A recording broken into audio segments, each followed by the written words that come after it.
Hindi naman pagod ang katawan, pero bakit parang ang bigat? May mga gabi na tahimik ang paligid, pero ang utak parang gising na gising. Pinipilit matulog, pero utak ang ayaw tumigil.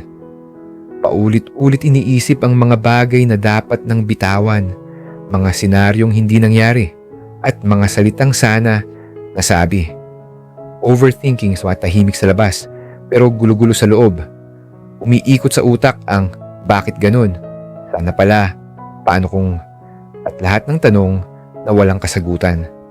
Ang hirap, kasi kahit pilit kalmahin ang sarili, may parte sa isip na ayaw tumigil. Pagod na mag-isip pero hindi rin matahimik.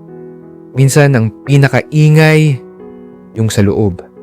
At kahit anong pagod, hindi rin makatulog ang isip na puno ng what if.